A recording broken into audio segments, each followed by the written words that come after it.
We welcome you all.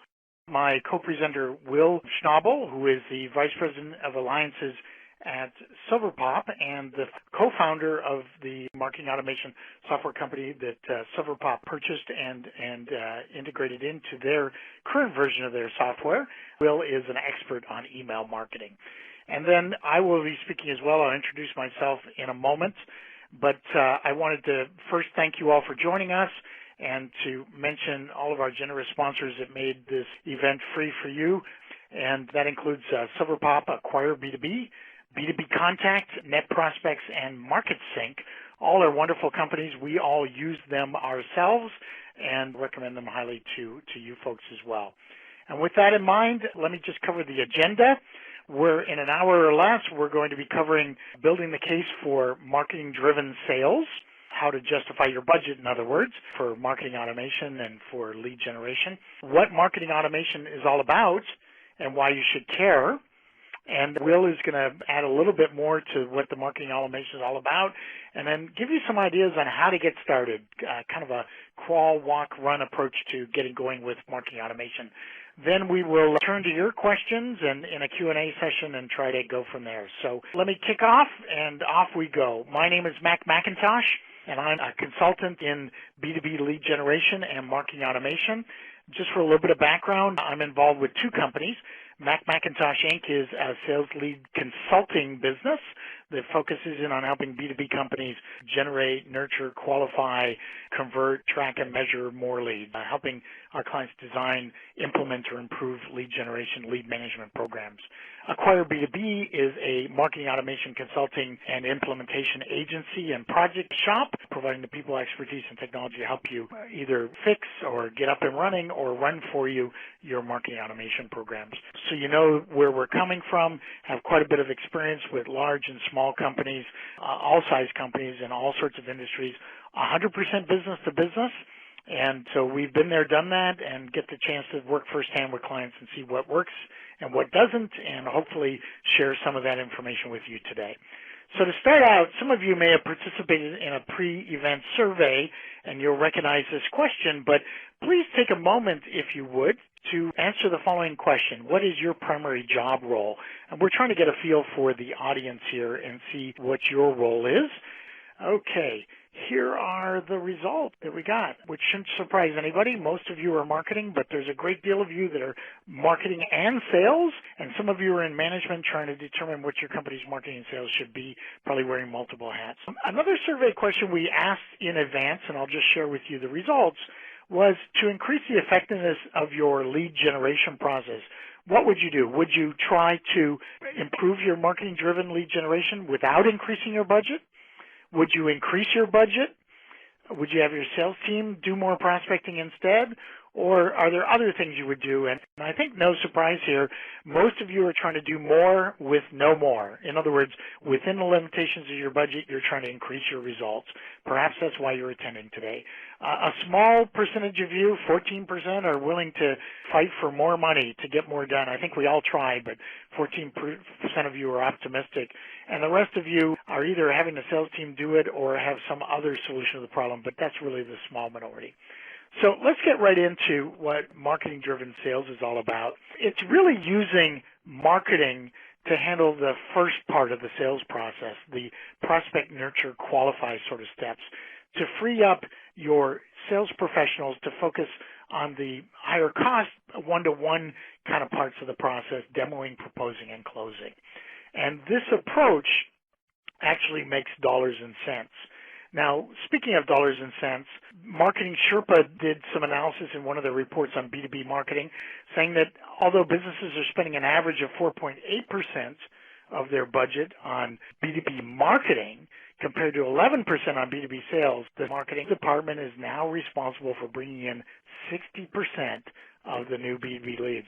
So with 4% of the budget, they're counting on you, or 5% of the budget, to bring in more than half of the leads. So that's a pretty big responsibility. The good news is you can make the financial case for it. 5 B2B sales calls, according to a study of B2B sales costs done way back in 2001, was about $329 each, which, by the way, arguably is higher today. I think most of you would agree that sales costs have probably gone up since 2001. But just assume that number is correct. That's what it costs you to make a sale by doing it by sales alone. So imagine if you could replace some of those sales steps with marketing calls. So, for example, eliminating 2 sales calls by adding instead 12 marketing contacts or marketing touches at as much as $15 a touch, you're still saving about $500 or a 29% saving. You reduced your overall cost of sales, and you made your salespeople up to 40, 60, 70% more efficient. That's really the benefit. It costs you less to market, to drive sales with marketing than to do it with sales alone, and it also makes your salespeople more efficient, increasing your overall ROI. So what is working today in B2B lead generation? Well, it's a combination of push or inbound and push outbound marketing. The inbound guys would have you believe that's all you need to do, but even the inbound guys, when you press them, will admit that they're using outbound to follow up the inquiries they get from inbound. They like to call every response a lead, and all of us, and including your salespeople, don't believe that every response is a lead. So how do you take an inquiry or response and turn it into a lead? Often using direct marketing and social media pushes to communicate information out to them, to nurture them along in the process. And generally, inbound is driven heavily by content today, making offers or calls to action, white papers, case studies, how-tos, webinars, checklists, self-assessment tests, et cetera. Also, online marketing, search engine optimization, pay-per-click, being in industry portals and in the right directories online, as well as some social media marketing to get found and discovered because you're participating and have content there. Also, PR that often optimized for search is getting you found in the search engines. On the push part of it, it really heavily is what's working best today is direct marketing, typically to follow up, nurture further qualified leads, and also social media, putting out, for example, with this webinar, we also Twittered about it. We also mentioned it on LinkedIn. It also got promoted in our Facebook page. So we were leveraging our ability to communicate with our sort of audience or followers via various media, including social media. So that's really what's working best today, and your company's probably doing some or all of these. So you're on the right track. A little bit of more research. We asked you if you have a defined process in place for turning prospects and inquiries into sales-ready leads. And surprisingly, maybe not surprisingly, only less than 10%, 9% said yes. Almost half, 48%, said yes, but it needs some improvement. And a large percentage of you, 43%, said no, we don't have a defined process in place. Well, marketing automation that we're going to talk about might be part of the solution to that problem. But one more data point here. Compared to the past, a lot of us are using email as a major way of doing business. Compared to the past, are you now having to work harder to get the same level of responses to your email? Interestingly enough, a full half of you, 52%, said yes. Another quarter of you said somewhat agree. So in other words, 3/4 of you believe it's harder or somewhat harder than it used to be. Only a small percentage of you actually disagree with that or somewhat disagree, like less than 7% think it's working just as well as ever. Maybe those folks know some of the secrets that like using marketing automation to get that job done, but truly the majority of you are happy with your results from email marketing. So let's talk about how do you break through the clutter and get your communications acted on. Really, it's a combination of the 4 rights: the right message with the right offers at the right time, and using the right media to deliver that message. It's kind of like dating. You have to date them a while before they're ready to marry you. And asking them to marry you on the first date may not be successful. You might need to take them to dinner or meet them for drinks before they're willing to go away to Vegas for the weekend or whatever. So think about marketing as being like dating. How do we build a relationship? How do we build a dialogue, a conversation, a sales-winning relationship with our prospects? That's also what marketing automation is all about. So in other words, now we're getting into answering the question, what is marketing automation? It's the use of technology, primarily software, to cost-effectively and efficiently drive more leads and sales. How? By automating the delivery of the right messages, sound familiar, and the right offers to the right people at the right time using the right media. So it means capturing inbound responses and then automating outbound marketing to nurture, keep in touch with, qualify those leads. And, for example, taking responses and turning them into marketing qualified leads, or helping work with marketing qualified leads and to get them become sales accepted leads, or trying to get sales accepted leads using the terminology from serious decisions to turn into sales qualified leads that they're forecasting for a sale, etc. So in other words, not only getting the lead to the table, but in many cases helping sales to sell. And we'll talk about that a bit more in a minute. But what is another way of looking at it is it's a software system that facilitates true one-to-one marketing, or at least one-to-many that looks and feels like one-to-one marketing, personalized, delivering relevant, ongoing, well-timed touches or messages to a large number of prospects. So in other words, being able to do what would be hard to scale any other way, using multiple tactics, heavily on email, but also mail and phone, to get that right message at the right time to the right prospects. It also allows you to work 24/7. It can be monitoring activity and taking the next step automatically based on triggers, such as did they reopen the white paper, did they download the guide, did they sign up for the webinar? Well, automatically the next step trigger based on if, and, or then kind of rules.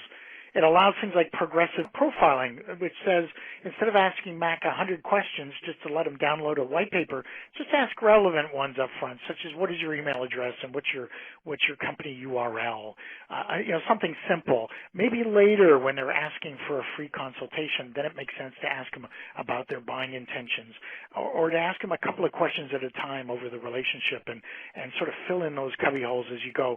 I think of my daughter when she was in kindergarten. When I would drop her off early, all the cubby holes were empty, but at the end of the day, when I would come to pick her up, they would all be full. Over time, they got filled up. Think of the answers you need as being the stuff filling up those cubby holes over time. Another point about marketing automation is that it provides multi-dimensional lead scoring. The old BANT, the answers to qualifying questions like what's your budget, what's your authority to buy, describe your need, what's your timing, and I used to add an S to it for what's the size of your opportunity, BANT. That's still there, but it can be augmented now with firmographic information. If they're the right size company or the right industry or the right application for your products or services, that might get extra point. If they have the right job title or job function, they might get extra points, as well as their behavior. If they visited certain pages on your website, like the pricing pages, they might get extra points. If they downloaded a white paper, they might get extra points. If they attended the webinar, not just registered, they might get extra points. All those things can be calculated into the score today, which allows you then to determine which leads are now qualified as being sales ready or marketing qualified leads, and you can pass those on directly through the marketing automation system into your company's CRM system, such as Salesforce, Microsoft Dynamics, etc., and get that true closed loop that was always so hard to get in the past, because you can see what happened to the leads and what happened to the sale and kind of close the loop all the way through.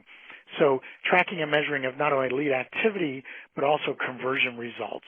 And that allows you to continuously improve. So you can tweak and change and modify programs to make them as absolutely successful as possible. With that in mind, how can you use marketing automation application-wise? Well, certainly you can use it for lead generation, but it's ideal for lead follow-up, lead nurturing, lead scoring, and qualification.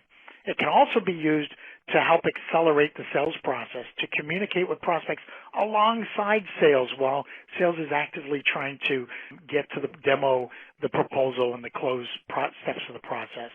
It can be used to help drive self-service e-commerce sales of add-on products or low-end product or small ticket items that just are too expensive to sell with personal sales attention.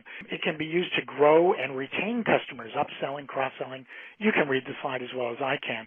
The other one that I think is worth considering, though, is generating referrals.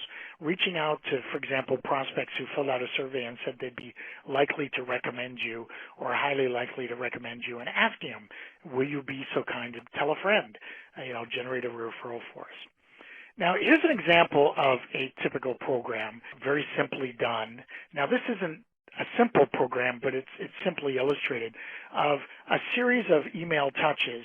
For example, email touches talking about problem one and how to avoid it. and we'll stay in the top box for the moment.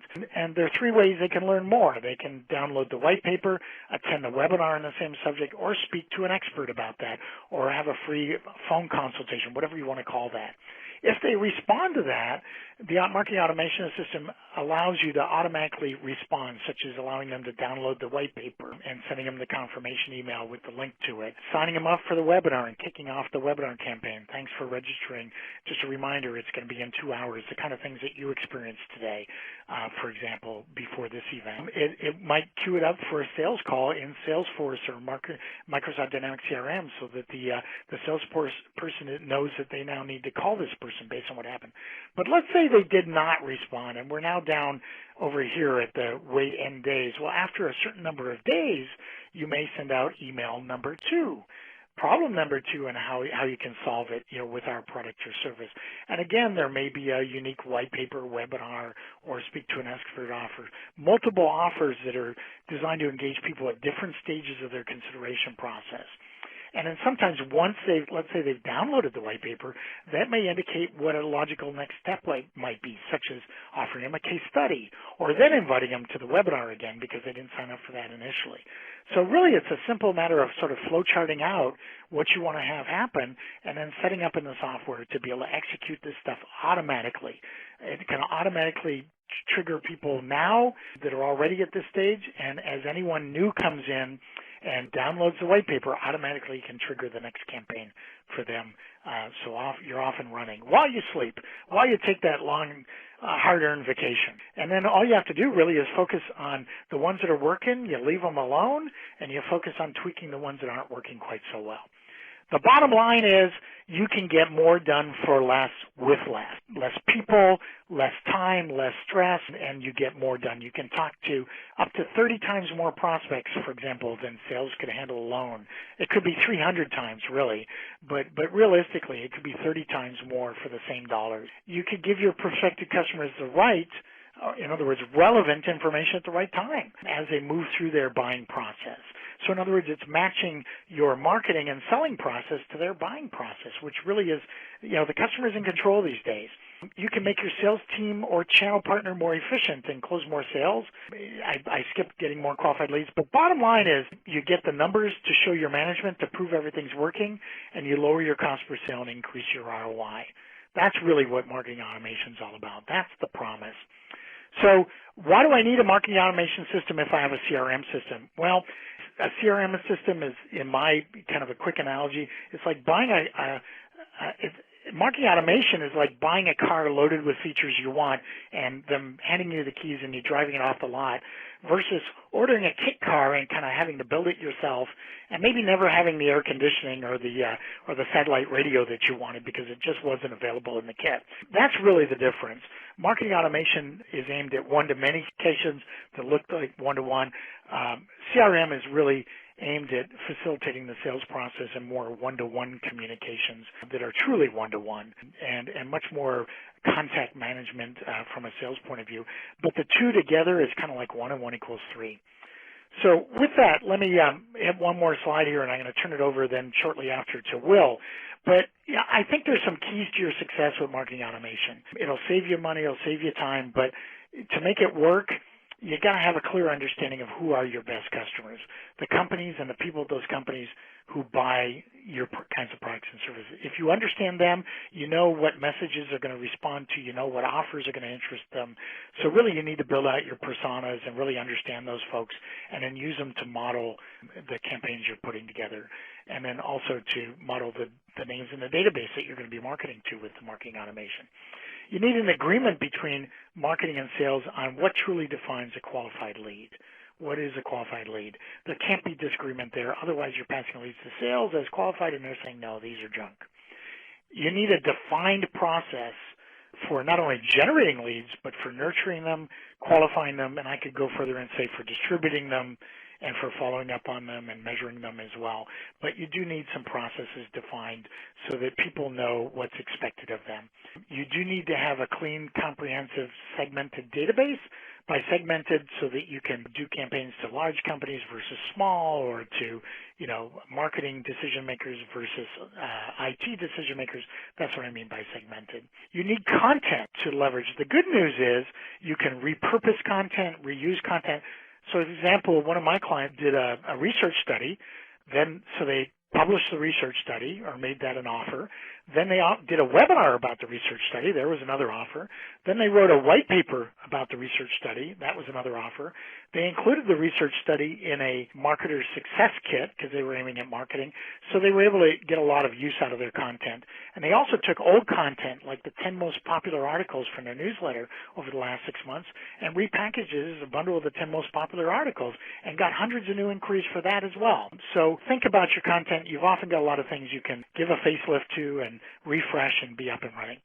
You probably need a little bit of expertise to sort of architect the flow of your programs. What should the steps be? What should the messages be? How often should they happen? And either you want to hire that or you can outsource that to companies like ours, Acquire B2B, to help you put all that together, kind of hired guns to help do that. And then last but not least, I think you need to take a crawl, walk, and then run approach to turning on all this functionality. Day one, you might start with segmenting and having a multi-touch campaign that a series of things go out. Day two, you might have multiple offers for each of those. Day three, you clone that campaign and you split your campaigns into half the large companies and half the small companies, etc. So kind of a basic point. But rather than steal all of Will's thunder, I'm going to turn it over to him here. He's introducing Will Schnabel. He's a Vice President of Alliances at SilverPop, and he's going to be covering the next section of what marketing automation is all about and why you should care. Thank you, Mac. Mac and I get the luxury of being able to talk at different places around the country on this exact topic. And when he asked about this webinar around what is marketing automation and how do you get started, it's very near and dear to my heart. My background, as Mac mentioned, has been in technology, but in a prior life, like all of us in the sales and marketing world, we all have prior lives. I was in consulting business, and this was big budget, long implementation approaches to implementing big technology. And the problem with most of those, as if those of you have been through some of those programs, is that what you start with and what your plans are never end up with what you get at the end. And so I have a different tact, I believe, for market automation than I think a lot of other people. So this idea of, what is it all about and why should you care if you're a sales and marketer is I think, a bit different. So just a quick background on SilverPop, if you're not familiar with the company that I work for. We are a global marketing automation and email marketing provider with 2,000 plus brands in the world, leveraging our technology for aspects of their marketing communications efforts. Very strong renewal rates because we spend a lot of time making sure with events like this and partners like Mac for people to get the most out of the technology. But we send an enormous amount of communications with our customers and for our customers. So as I mentioned, the traditional approach, I think, in the past for how you get started with any technology might have been looking at the business strategy, deciding on a process that you may want to put in place, and then applying the technology components directly into that process. But I think what is really exciting in the marketing automation world today is that first and foremost, understanding what marketing automation can do for your organization and the value it can provide can really give you a kickstart to how you want to maybe make some changes and what you might want to do from where you're at today. Maybe you're starting with some basic marketing automation principles or outbound communication principles and moving to a much more automated nurturing programs that Mac had alluded to. So with that premise, I wanted to step back and talk about what are the features, so that for those of you online today who maybe have heard of marketing automation, they've either talked to a colleague or they've heard of other people using it, but they weren't quite sure what that meant. I wanted to highlight the core capabilities of marketing automation, how you can get started with the steps of where you would start to utilize a marketing automation, either technology or approach, to improve your marketing efforts. So to start out, there are some basic components, and Mac had alluded to some of these already, in terms of starting with having a central marketing database for your leads and your contacts.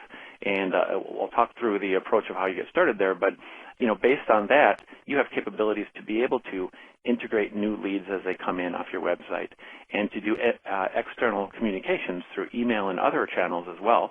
But email is one of the still most affordable and effective channels.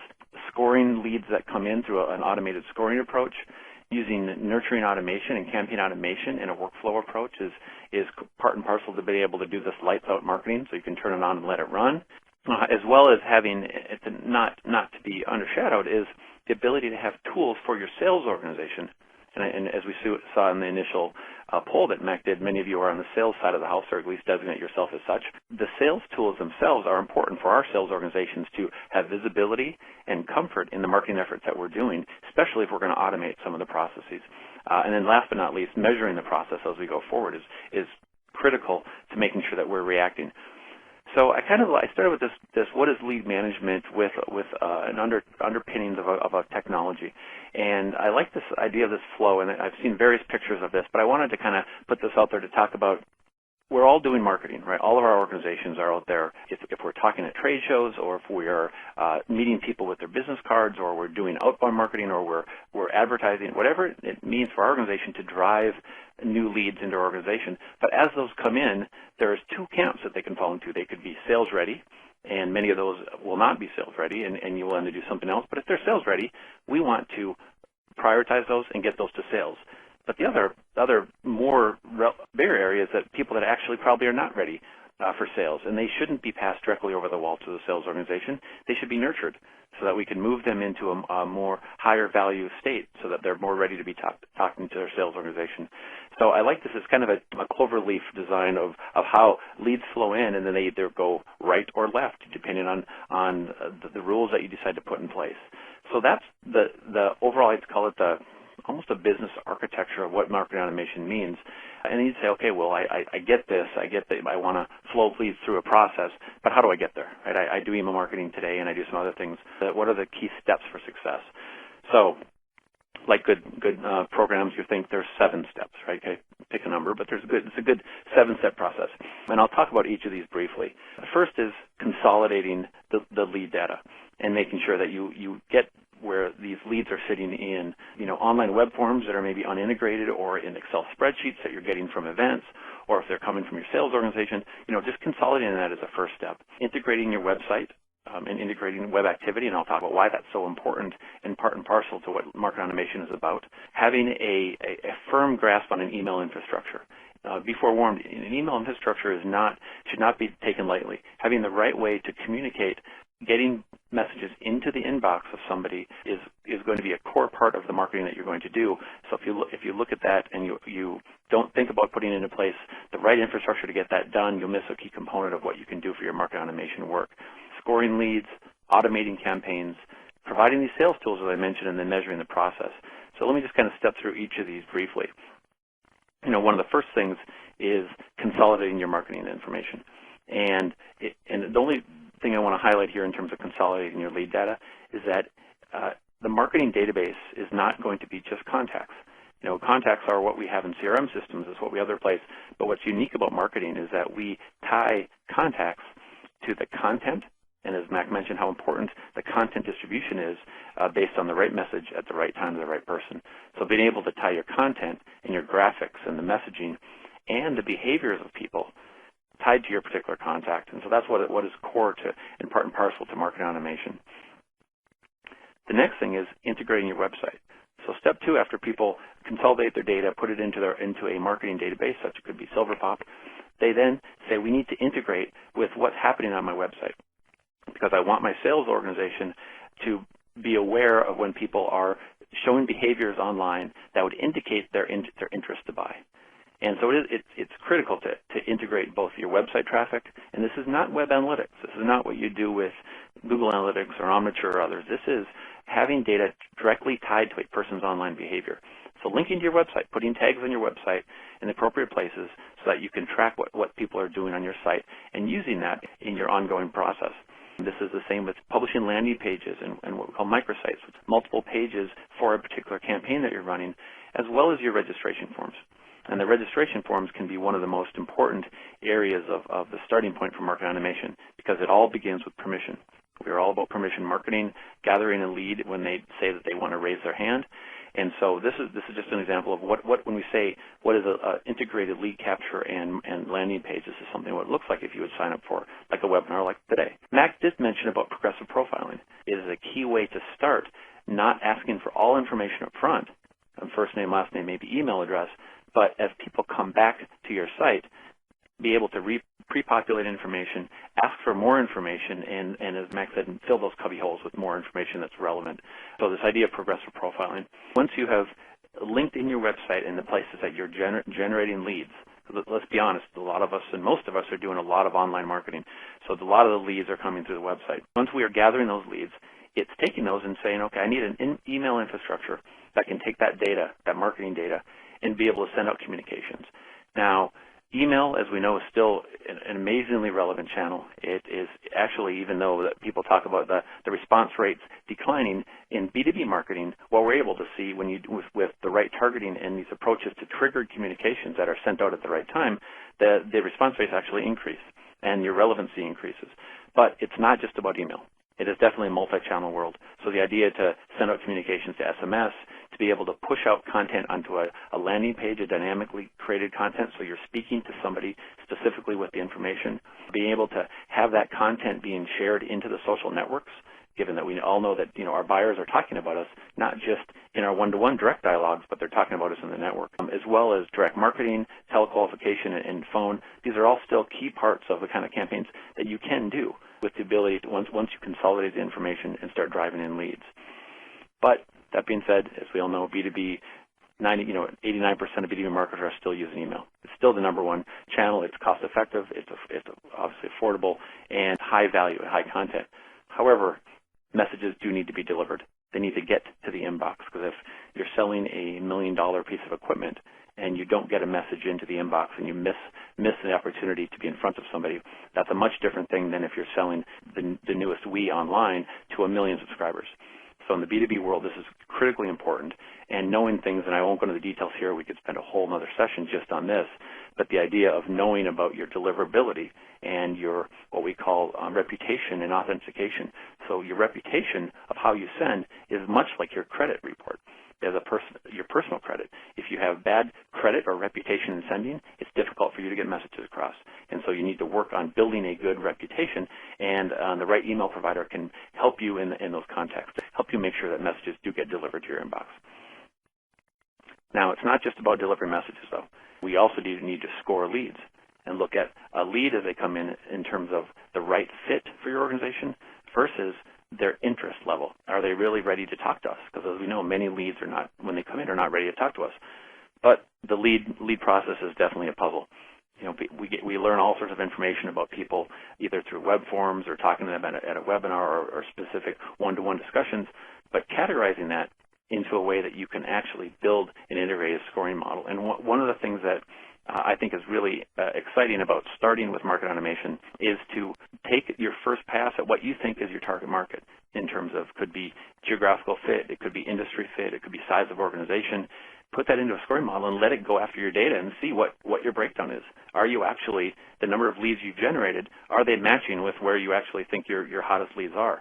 And the system can quickly do this and give you a profile so that you know, okay, maybe I need to adjust who I target. Maybe my marketing efforts need to be adjusted. So it's a great way to start to quickly see the breakdown of your current database.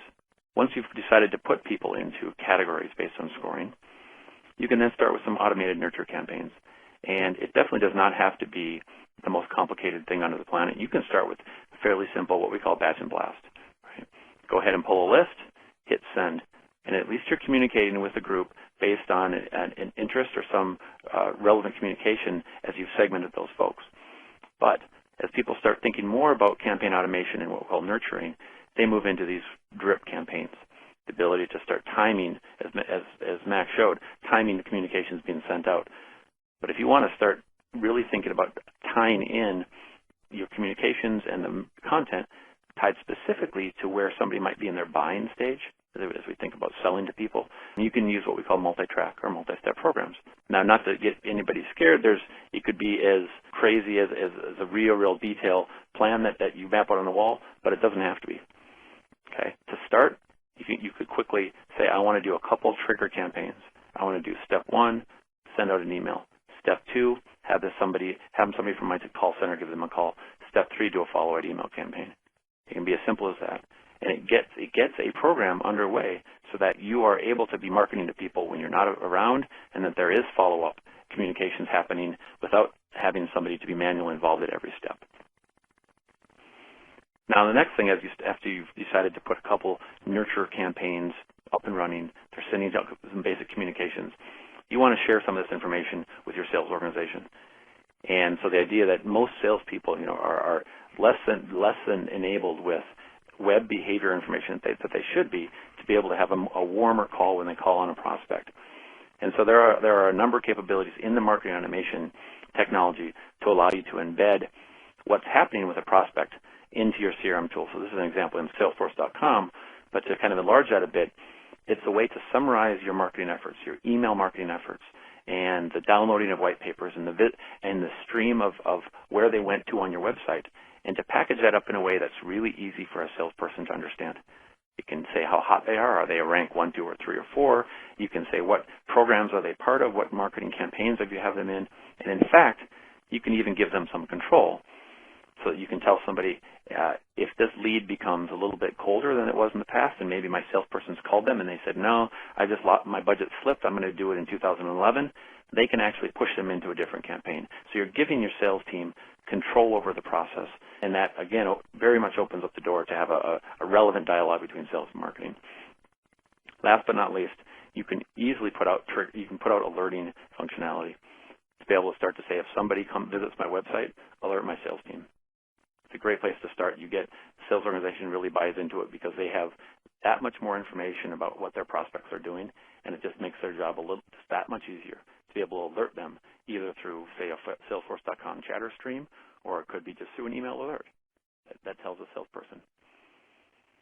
Now, once you've tied in sales and you've started to let them have some visibility, you definitely want to be measuring. And Mac talked about what we near and dear call the metrics demand waterfall. So you look at leads as they move through a process, from impressions to inquiries to marketing qualified lead, sales accepted lead, all the way through the new business. And the great part about measuring where people are in the step process is that you can do this nurture marketing to really start to try to push them from step to step. And some of this gets to be as you start to crawl to walk to run. As you get more towards the more advanced stage, you can start looking at specific campaigns that help you move people through this process. But again, you could have just one simple nurture program to be able to make sure that you're touching people no matter where they are on the cycle, and then be able to measure what the impact is. So you can look at both process reporting of where people sit in the funnel based on lead flow, ROI reports, and as I mentioned, this waterfall reporting. So just to get a couple closing points, because I know that we've steamrolled a whole lot of information out to the group here today. But in marketing automation and this lead management area, it's great to think big and to think about how you may even reinvent your own sales and marketing engine to be able to drive your business. But you can definitely start small. You can start with doing some basic pulling your lead data together, sending out communications in a triggered way, and integrating with your website to be able to give some visibility to sales and what's happening. But as you start moving down what I call the phases of the maturity model, you can start getting more and more business value, but you don't have to bite it all off at once. You can start with the right basic email platform, the right consolidated list of information, and the right simple drip campaigns to get started. But you may ask, okay, if there's people like Acquire B2B and Silverpop and others that are promoting this new way of marketing, is it really worth it?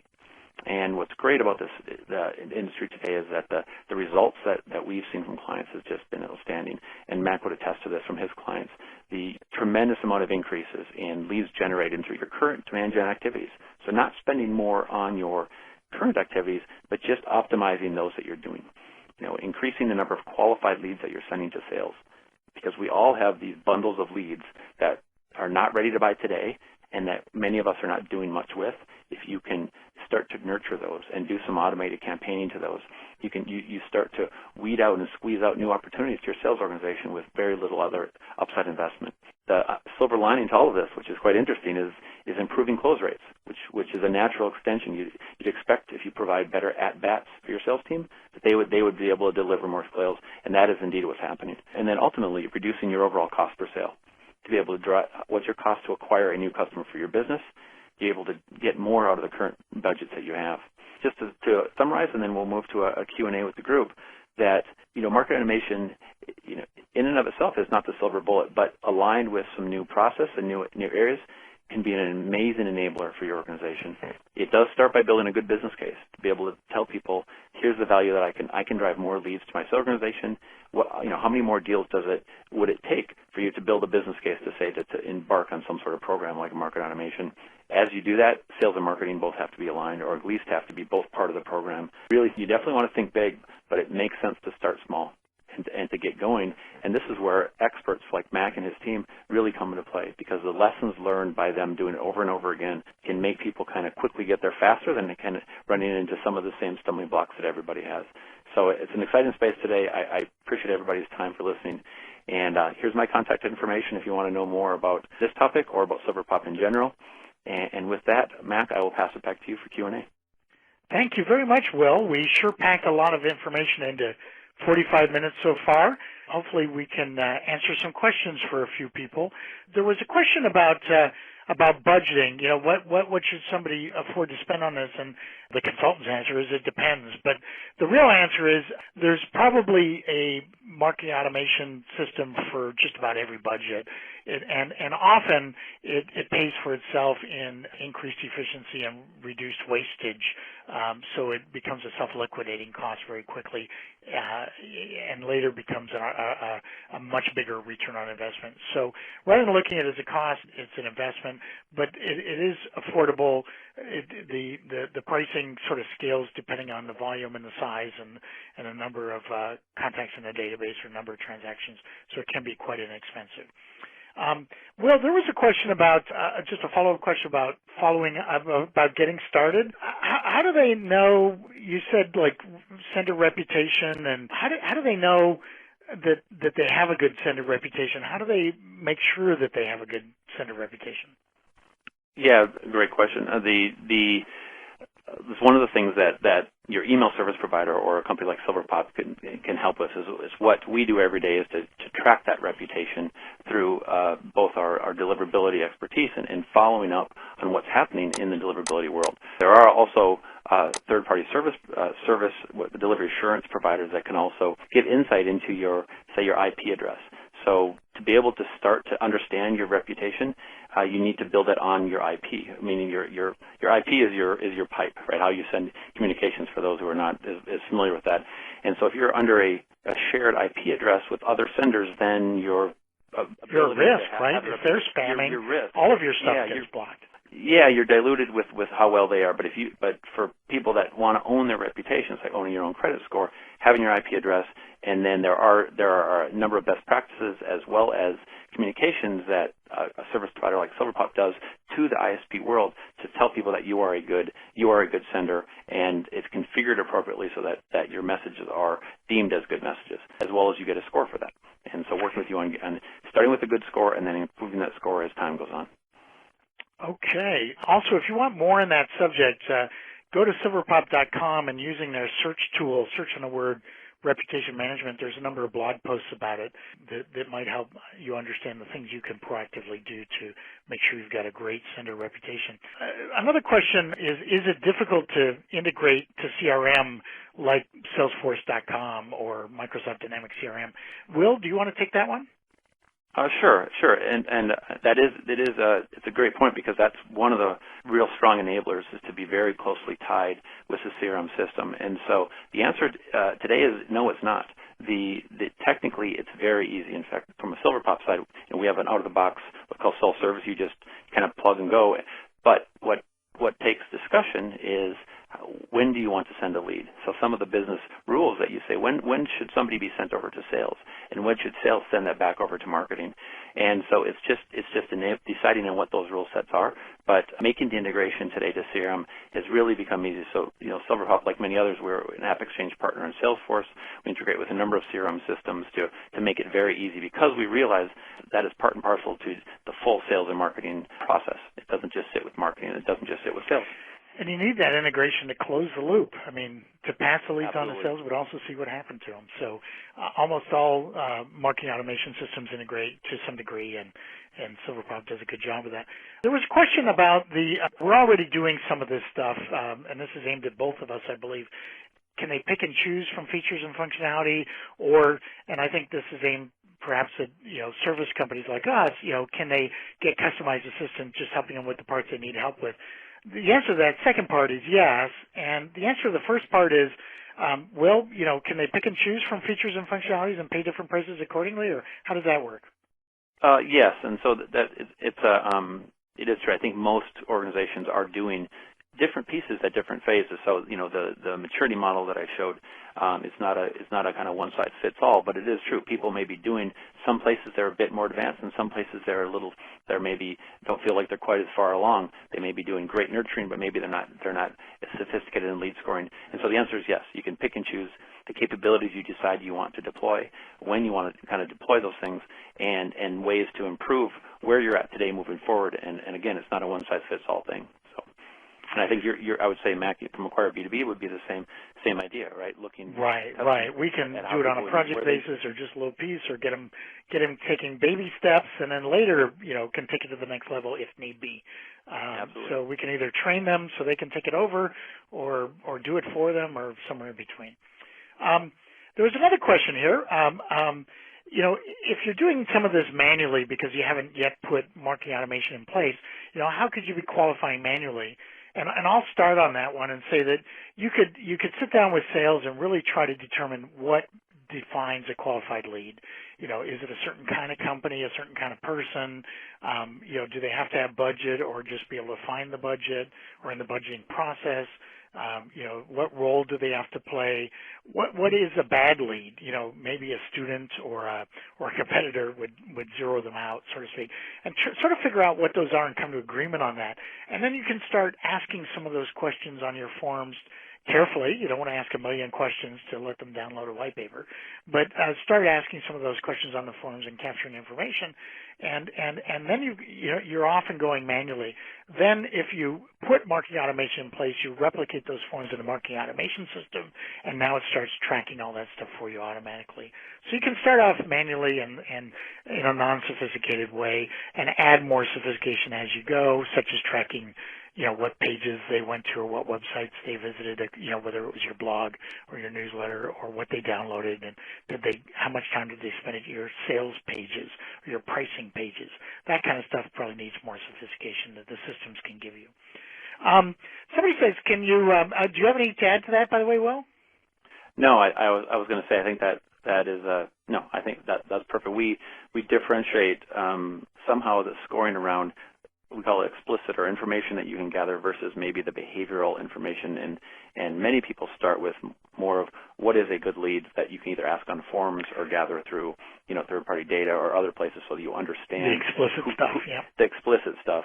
And then as they progress and they say, okay, now I want to get to more of the nuanced. What does it mean if somebody hits my web page?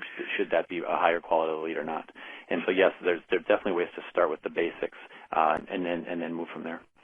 So in the beginning, the crawl, walk sort of stuff is really the answers to questions. The more sophisticated stuff of what behaviors did they take, what did they do or not do, comes more when you're ready to run, or when you've got the marketing automation system to facilitate that.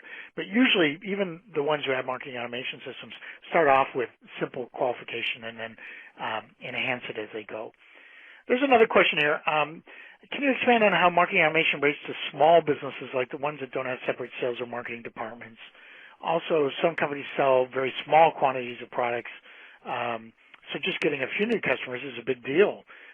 So in other words, it's the value of the customer is what's important, not just an individual order. So how would marketing automation apply to those smaller companies, or to those that aren't looking at high volume of transactions? Yeah, Will, you want to take that? I'll start, and then Mac, I'm sure you have an opinion as well. We work with similar overlap types of organizations. Marketing automation, I think like any other system, it does require a user, somebody to decide on how it's going to be used, and to create content and to monitor its progress.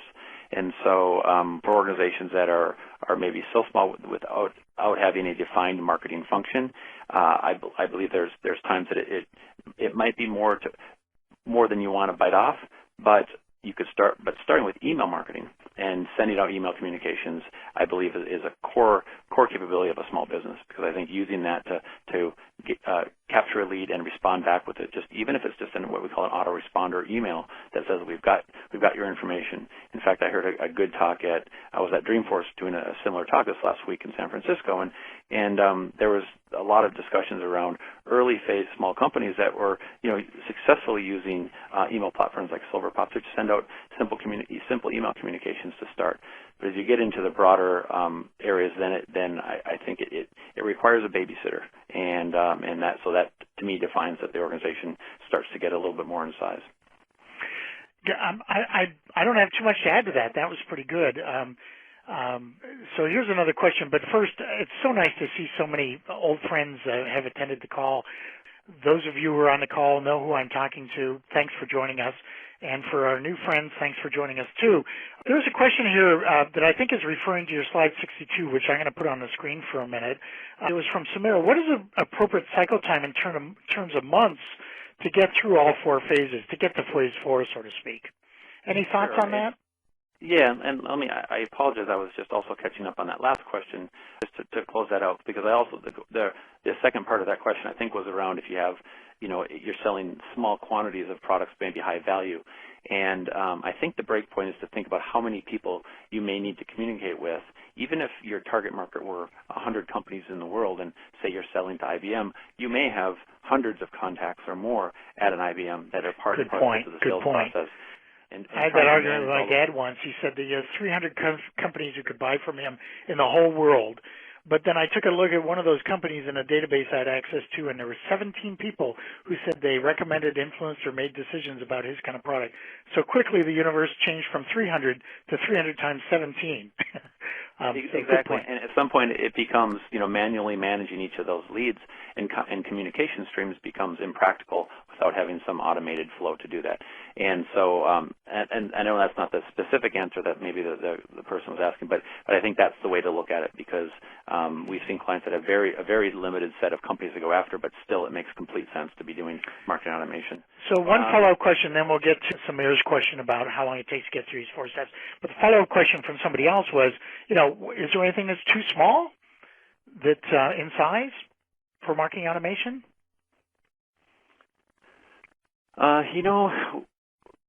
If you'd asked that question, my personal opinion is 2 or 3 years ago I might have said yes, but with the tremendous growth of social networking and the dialogue that's happening in and around the business process, that the dialogue is so rapid and so expanding so quickly that without having some automated way to kind of either listen to that and control it, it gets out of control, even if you have a very small set that you sell to. So I think the number of dialogues are increasing every single day, and so managing that is becoming an incredibly difficult task for any size organization today. It is, but we're finding even really tiny companies can benefit from marketing automation, because you can get more done with less for less. And typically the licenses on the software, has some degree to do with size and volume, so it can be quite cost effective. Back to the question from Samir, you talked about these 4 phases. How long does it take to get from phase 1 to phase 4, for example? Yeah, probably the $1 million question. Phase 1 to phase 3, in terms of taking an automation system and integrating with CRM, building some nurture campaigns, and having some scoring can be a fairly short event.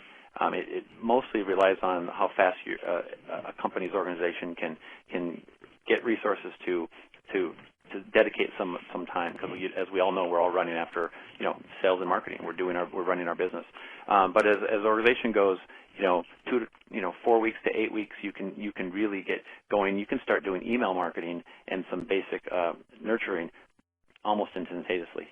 These systems, given that they're fully on demand, they're like Salesforce.com. It's a multi-tenant application, so you turn it on and you have the technology available to you. And so you do need to load in some content and get some things going out the door. But a couple of weeks you can be sending emails. A couple of months you can be putting some programs in place. If you want to start talking about much broader overall life cycle programs that are tied into every phase of a customer, those generally take a little longer because of the discussions and the change that requires, and it's a lot to digest by organization, which is again why they look to people that have been there, done that. 6 months plus to kind of get the full phase 4 life cycle kind of work. Right. Well, with that, we're at the top of the hour, and respecting everybody's time, we're going to wrap it up here. Will, thank you so much for joining us today and helping present, and all of you on the line and on the web, thank you for attending. We really appreciate it. And with that, we'll close out this webinar. Till next time, bye-bye from Mac McIntosh and Will Schnabel.